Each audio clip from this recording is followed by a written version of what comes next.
जय भोलेनाथ दोस्तों, आपके अपने चैनल देवलोक स्टोरीज में आप सबका स्वागत है। अभी तक आपने शिव महापुराण की विधवेश्वर संहिता के अध्याय 1 से 20 सुने हैं। आज पार्ट 9 में आपको आगे के अध्याय सुनाए जाएंगे। श्री पुराण पुरुषोत्तमाय नमः, श्री गणेशाय नमः।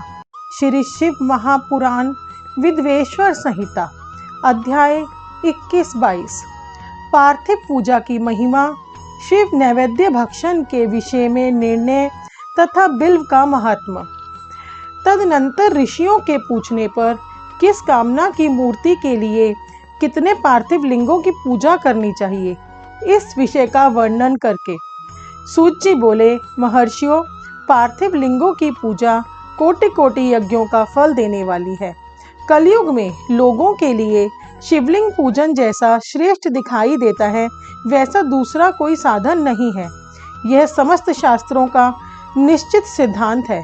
शिवलिंग भोग और मोक्ष देने वाला है। लिंग 3 प्रकार के कहे गए हैं, उत्तम, मध्यम और अधम।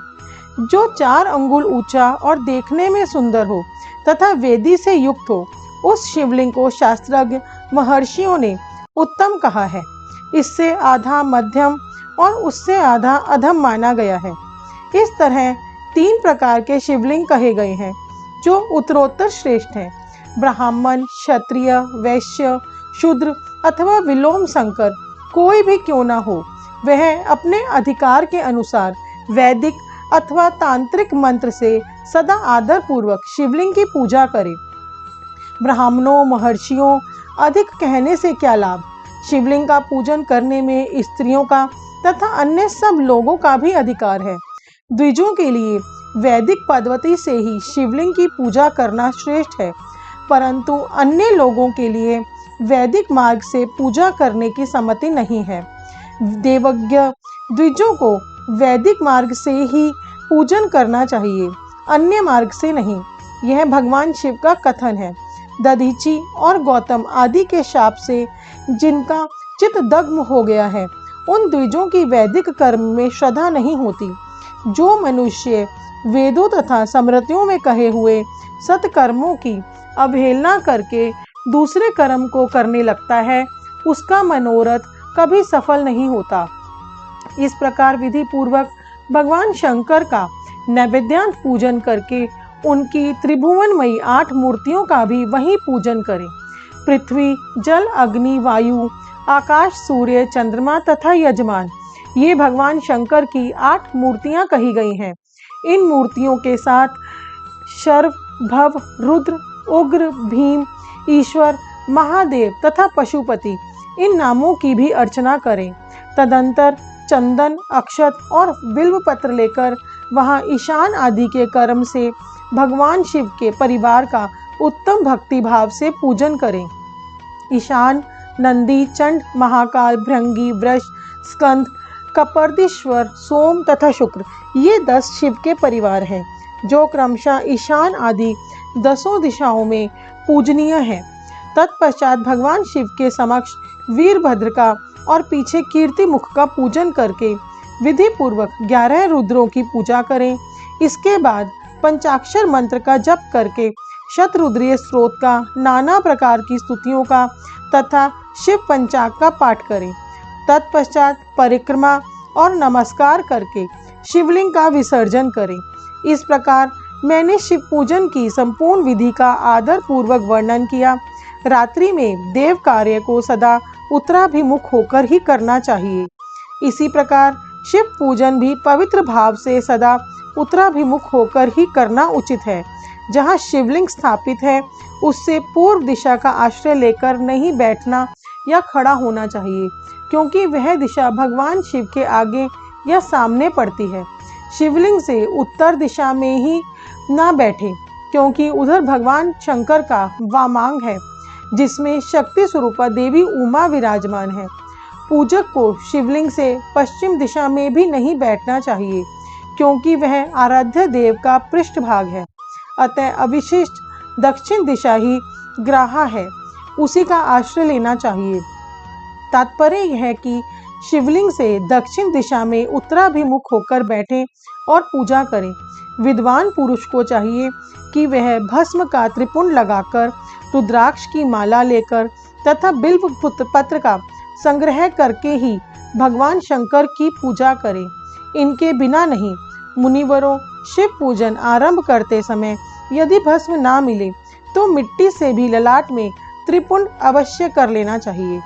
ऋषि बोले, मुने, हमने पहले से यह बात सुन रखी है कि भगवान शिव का नैवेद्य नहीं ग्रहण करना चाहिए। इस विषय में शास्त्र का निर्णय क्या है, यह बताइए।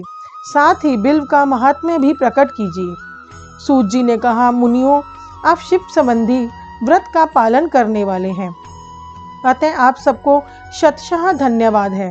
मैं प्रसन्नता पूर्वक सब कुछ बताता हूँ, आप सावधान होकर सुने। जो भगवान शिव का भक्त है, बाहर भीतर से पवित्र और शुद्ध है, उत्तम व्रत का पालन करने वाला तथा दृढ़ निश्चय से युक्त है, वह शिव नैवेद्य का अवश्य भक्षण करे। भगवान शिव का नैवेद्य अग्राह्य है, इस भावना को मन से निकाल दें। शिव के नैवेद्य को देखकर लेने मात्र से भी सारे पाप दूर भाग जाते हैं। इसको खा लेने पर तो करोड़ों पुण्य अपने भीतर आ जाते हैं। आए हुए शिव नैवेद्य को सिर झुकाकर प्रसन्नता के साथ ग्रहण करें और प्रत्यन करके शिव स्मरण पूर्वक उसका भक्षण करें। आए हुए शिव नैवेद्य को जो यह कहकर कि मैं इसे दूसरे समय में ग्रहण करूंगा लेने में विलंब कर देता है, वह मनुष्य निश्चय ही पाप से बंध जाता है। जिसने शिव की दीक्षा ली हो, उस शिव भक्त के लिए यह शिव नैवेद्य अवश्य भक्षणीय है, ऐसा कहा जाता है। शिव की दीक्षा से युक्त शिव भक्त पुरुष के लिए सभी शिवलिंगों का नैवेद्य शुभ एवं महाप्रसाद है, अतः वह उसका अवश्य भक्षण करे। परंतु जो अन्य देवताओं की दीक्षा से युक्त हैं और शिव शक्ति में भी मन को लगाए हुए हैं, उनके लिए शिव नैवेद्य भक्षण के विषय में क्या निर्णय है, इसे आप लोग प्रेम पूर्वक सुने। ब्राह्मणों, जहाँ से शालिग्राम शिला की उत्पत्ति होती है, वहाँ के उत्पन्न लिंग में, रसलिंग में, पाषाण, रजत तथा सुवर्ण में निर्मित लिंग में, देवताओं तथा सिद्धों द्वारा प्रतिष्ठित लिंग में, केसर निर्मित लिंग में, स्फटिक लिंग में, रत्न निर्मित लिंग में तथा समस्त ज्योतिर्लिंगों में विराजमान भगवान शिव के नैवेद्य का भक्षण चंद्रायन व्रत के समान पुण्यजनक है। ब्रह्म हत्या करने वाला पुरुष भी यदि पवित्र होकर शिव निर्माल्य का भक्षण करके उसे धारण करे तो उसका सारा पाप शीघ्र ही नष्ट हो जाता है। वह जहाँ चंड का अधिकार है, वहाँ जो शिव निर्माल्य हो उसे साधारण मनुष्यों को नहीं खाना चाहिए। जहाँ चंड का अधिकार नहीं है, वहाँ के शिव निर्माल्य का सभी को भक्ति पूर्वक भोजन करना चाहिए। बाणलिंग, लोह निर्मित लिंग, सिद्धलिंग, स्वयंभूलिंग, इन सब लिंगों में तथा शिव की प्रतिमाओं में चंड का अधिकार नहीं है। जो मनुष्य शिवलिंग को विधि पूर्वक स्नान कराकर उस स्नान के जल का 3 बार आचमन करता है, उसके कायिक, वाचिक और मानसिक तीनों प्रकार के पाप यहाँ शीघ्र नष्ट हो जाते हैं। जो शिव नैवेद्य पत्र, पुष्प, फल और जल आग्रह है, वह सब भी शालग्राम शिला के स्पर्श से पवित्र ग्रहण के योग्य हो जाता है। मुनीश्वरों, शिवलिंग के ऊपर चढ़ा हुआ जो द्रव्य है वह आग्राह है। जो वस्तु लिंग स्पर्श से रहित है, अर्थात जिस वस्तु को अलग रखकर शिवजी जी को निवेदित किया जाता है, लिंग के ऊपर चढ़ाया नहीं जाता, उसे अत्यंत पवित्र जानना चाहिए। मुनिवरों, इस प्रकार नैवेद्य के विषय में शास्त्र का निर्णय बताया गया है। अब तुम लोग सावधान हो, आदर पूर्वक बिल्व का महात्म्य सुनो। यह बिल्व वृक्ष महादेव का ही रूप है। देवताओं ने भी इसकी स्तुति की है। फिर जिस किसी तरह से इसकी महिमा कैसे जानी जा सकती है। तीनों लोकों में जितने पुण्य तीर्थ प्रसिद्ध हैं, वे संपूर्ण तीर्थ बिल्व के मूल भाग में निवास करते हैं। जो पुण्यात्मा मनुष्य बिल्व के मूल में लिंग स्वरूप अविनाशी महादेव जी का पूजन करता है, वह निश्चय ही शिव पद को प्राप्त होता है। जो बिल्व की जड़ के पास जल से अपने मस्तक को सींचता है, वह संपूर्ण तीर्थों में स्नान का फल पा लेता है और वही इस भूतल पर पावन माना जाता है। इस बिल्व की जड़ के परम उत्तम थाले को जल से भरा हुआ देखकर महादेव जी पूर्णतः संतुष्ट होते हैं। जो मनुष्य गंध, पुष्प आदि से बिल्व के मूल भाग का पूजन करता है वह शिवलोक को पाता है और इस लोक में भी उसकी सुख संपत्ति बढ़ती है। जो बिल्व की जड़ के समीप आदर पूर्वक दीपावली जलाकर रखता है वह तत्व ज्ञान से संपन्न हो भगवान महेश्वर में मिल जाता है। जो बिल्व की शाखा थामकर हाथ से उसके नए नए पल्लव उतारता और उनसे उस बिल्व की पूजा करता है वह सब पापों से मुक्त हो जाता है। जो बिल्व की जड़ के समीप भगवान शिव में अनुराग रखने वाले एक भक्त को भी भक्ति पूर्वक भोजन कराता है उसे कोटि गुना पुण्य प्राप्त होता है। जो बिल्व की जड़ के पास शिव भक्त को खीर और घृत से युक्त अन्न देता है वह कभी दरिद्र नहीं होता। ब्राह्मणों, इस प्रकार मैंने सांगोपांग शिवलिंग पूजन का वर्णन किया। यह प्रवृत्ति मार्गी तथा निप्रवृत्ति मार्गी पूजकों के भेद से दो प्रकार का होता है। प्रवृत्ति मार्गी लोगों के लिए पीठ पूजा इस भूतल पर संपूर्ण अभिष्ट वस्तुओं को देने वाली होती है। प्रवृत्त पुरुष सुपात्र गुरु आदि के द्वारा ही सारी पूजा संपन्न करे और अभिषेक के अंत में अघानी के चावल से बना हुआ नैवेद्य निवेदन करे। पूजा के अंत में शिवलिंग को शुद्ध संपुट में विराजमान करके घर के भीतर कहीं अलग रख दे। निवर्ती मार्गी उपासकों के लिए हाथ पर ही शिव पूजन का विधान है। उन्हें भिक्षा आदि से प्राप्त हुए अपने भोजन को ही नैवेद्य रूप में निवेदित कर लेना चाहिए। निवृत्त पुरुषों के लिए सूक्ष्म लिंग ही श्रेष्ठ बताया जाता है। वे विभूति से पूजन करें और विभूति को ही नैवेद्य से निवेदित भी करें। पूजा करके उस लिंग को सदा अपने मस्तक पर धारण करें। अध्याय 23 और 24 शिव नाम जप तथा भस्म धारण की महिमा, त्रिपुंड के देवता और स्थान आदि का प्रतिपादन। ऋषि बोले, महाभाग व्यास शिष्य सूत जी, आपको नमस्कार है। अब आप उस परम उत्तम भस्म महात्म्य का ही वर्णन कीजिए। भस्म महात्म्य, रुद्राक्ष महात्म्य तथा उत्तम नाम महात्म्य, इन तीनों का परम प्रसन्नता पूर्वक प्रतिपादन कीजिए और हमारे हृदय को आनंद दीजिए। सूत जी ने कहा, महर्षियों, आपने बहुत उत्तम बात पूछी है। यह समस्त लोगों के लिए हितकारक विषय है। जो लोग भगवान शिव की उपासना करते हैं वे धन्य हैं, कृतार्थ हैं, उनका देह धारण सफल है तथा उनके समस्त कुल का उद्धार हो गया। जिनके मुख में भगवान शिव का नाम है, जो अपने मुख से सदाशिव और शिव इत्यादि नामों का उच्चारण करते रहते हैं, पाप उनका उसी तरह स्पर्श नहीं करते जैसे खदिर वृक्ष के अंगार को छूने का साहस कोई भी प्राणी नहीं करते। हे श्री शिव, आपको नमस्कार है। ऐसी बात जब मुंह से निकलती है तब वह मुख समस्त पापों का विनाश करने वाला पावन तीर्थ बन जाता है। जो मनुष्य प्रसन्नता पूर्वक उस मुख का दर्शन करता है उसे निश्चय ही तीर्थ सेवन जनित फल प्राप्त होता है। ब्राह्मणों, शिव का नाम, विभूति तथा रुद्राक्ष ये तीनों त्रिवेणी के समान परम पुण्यम माने गए हैं। जहाँ ये तीनों शुभतर वस्तुएं सर्वदा रहती हैं, उसके दर्शन मात्र से मनुष्य त्रिवेणी स्नान का फल पा लेता है।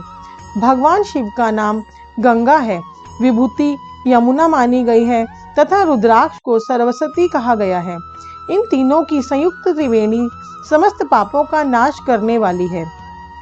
श्रेष्ठ ब्राह्मणों, इन तीनों की महिमा को सद सुदिल लक्षण भगवान महेश्वर के बिना दूसरा कौन भली भांति जानता है।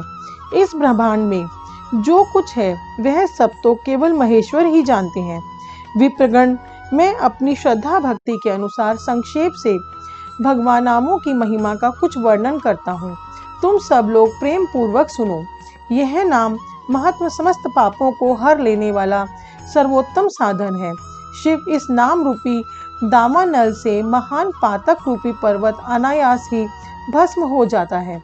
यह सत्य है, इसमें संशय नहीं है।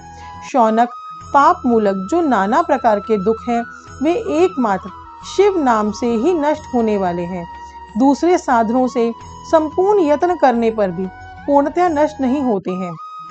जो मनुष्य इस भूतल पर सदा भगवान शिव के नामों के जप में ही लगा हुआ है वह वेदों का ज्ञाता है, वह पुण्यात्मा है, वह धन्यवाद का पात्र है तथा वह विद्वान माना गया है।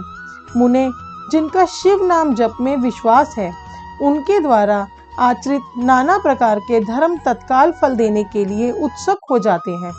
महर्षि, भगवान शिव के नाम से जितने पाप नष्ट होते हैं, उतने पाप मनुष्य इस भूतल पर कर नहीं सकते। जो शिव नाम रूपी नौका पर आरूढ़ हो संसार रूपी समुद्र को पार करते हैं, उनके जन्म मरण रूप संसार के मूलभूत वे सारे पाप निश्चय ही नष्ट हो जाते हैं। महामुने, संसार के मूलभूत पातक रूपी पादपों का शिव नाम रूपी कुठार से निश्चय ही नाश हो जाता है। जो पाप रूपी दावानल से पीड़ित है, उन्हें शिव नाम रूपी अमृत का पान करना चाहिए। पापों के दावानल से दग्ध होने वाले लोगों को उस शिव नामामृत के लिए शांति नहीं मिल सकती। जो शिव नाम रूपी सुधा की वृष्टि जनित धारा में गोते लगा रहे हैं, वे संसार रूपी दावानल के बीच में खड़े होने पर भी कदापि शोक के भागी नहीं होते। जिन महात्माओं के मन में शिव नाम के प्रति बड़ी भारी भक्ति है, ऐसे लोगों की सहसा और सर्वथा मुक्ति होती है। मुनीश्वर, जिसने अनेक जन्मों तक तपस्या की है, उसी की शिव नाम के प्रति भक्ति होती है, जो समस्त पापों का नाश करने वाली है। जिसके मन में भगवान शिव के नाम के प्रति कभी खंडित ना होने वाली असाधारण भक्ति प्रकट हुई है, उसी के लिए मोक्ष सुलभ है। यह मेरा मत है। जो अनेक पाप करके भी भगवान शिव के नाम जप में आदर पूर्वक लग गया है, वह समस्त पापों से मुक्त हो ही जाता है, इसमें संशय नहीं है। जैसे वन में दावानल से दग्ध हुए वृक्ष भस्म हो जाते हैं, उसी प्रकार शिव नाम रूपी दावानल से दग्ध होकर उस समय तक के सारे पाप भस्म हो जाते हैं। शौनक, जिसके अंग नित्य भस्म लगाने से पवित्र हो गए हैं तथा जो शिव नाम जप का आदर करने लगा है, वह घोर संसार सागर को भी पार कर ही लेता है। संपूर्ण वेदों का अवलोकन करके पूर्ववर्ती महर्षियों ने यही निश्चित किया है कि भगवान शिव के नाम का जप संसार सागर को पार करने के लिए सर्वोत्तम उपाय है। मुनिवरों, अधिक कहने से क्या लाभ है। मैं शिव नाम के सर्व पाप हरि महात्मा का एक ही श्लोक में वर्णन करता हूँ। भगवान शंकर के एक नाम में भी पाप हरण की जितनी शक्ति है, उतना पातक मनुष्य कभी कर ही नहीं सकता। मुने, पूर्व काल में महापापी राजा इंद्रघुम्न ने शिवनाम के प्रभाव से ही उत्तम सद्गति प्राप्त की थी। इसी तरह कोई ब्राह्मणी युक्ति भी जो बहुत पाप कर चुकी थी, शिव नाम के प्रभाव से ही उत्तम गति को प्राप्त हुई। द्विजवरों, इस प्रकार मैंने तुमसे भगवान नाम के उत्तम महात्मा का वर्णन किया। अब तुम भस्म का महात्मा सुनो, जो समस्त पावन वस्तुओं को भी पावन करने वाला है। महर्षियों, भस्म संपूर्ण मंगलों को देने वाला तथा उत्तम है। उसके दो भेद बताए गए हैं, उन भेदों का मैं वर्णन करता हूँ, सावधान होकर सुनो। एक को महाभस्म जानना चाहिए और दूसरे को स्वलभ भस्म। महाभस्म के भी अनेक भेद हैं। वह 3 प्रकार का कहा गया है, श्रौत, स्मार्त और लौकिक। स्वलभ भस्म के भी बहुत से भेदों का वर्णन किया गया है। श्रौत और स्मार्त भस्म को केवल द्विजों के ही उपयोग में आने के लिए योग्य कहा गया है। तीसरा जो लौकिक भस्म है, वह अन्य सब लोगों के भी उपयोग में आ सकता है। श्रेष्ठ महर्षियों ने यह बताया कि द्विजों को वैदिक मंत्र के उच्चारण पूर्वक भस्म धारण करना चाहिए। दूसरे लोगों के लिए बिना मंत्र के ही केवल धारण करने का विधान है। जले हुए गोबर से प्रकट होने वाला भस्म आग्नेय कहलाता है। महामुने, वह भी त्रिपुंड का द्रव्य है, ऐसा कहा गया है।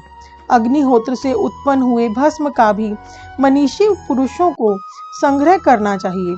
अन्य यज्ञ से प्रकट हुई भस्म भी त्रिपुंड धारण के काम में आ सकता है। जाबालोपनिषद में आए हुए अग्नि इत्यादि 7 मंत्रों द्वारा जल मिश्रित भस्म से धूलन करना चाहिए। महर्षि जाबालिन ने सभी वर्णों और आश्रमों के लिए मंत्र से या बिना मंत्र के भी आदर पूर्वक भस्म से त्रिपुंड लगाने की आवश्यकता बताई है। समस्त अंगों में सजल भस्म को मलना अथवा विभिन्न अंगों में तिरछा त्रिपुंड लगाना, इन कार्यों को मोक्षार्थी पुरुष प्रमाद से भी न छोड़े, ऐसा श्रुति का आदेश है। भगवान शिव और विष्णु ने भी त्रिअर्क त्रिपुंड धारण किया है। अन्य देवियों सहित भगवती उमा और लक्ष्मी देवी ने भी वाणी द्वारा इसकी प्रशंसा की है। ब्राह्मणों, क्षत्रियों, वैश्यों, शूद्रों, वर्ण संकरों तथा जाति भ्रष्ट पुरुषों ने भी उद्धूलन एवं त्रिपुंड के रूप में भस्म धारण किया है।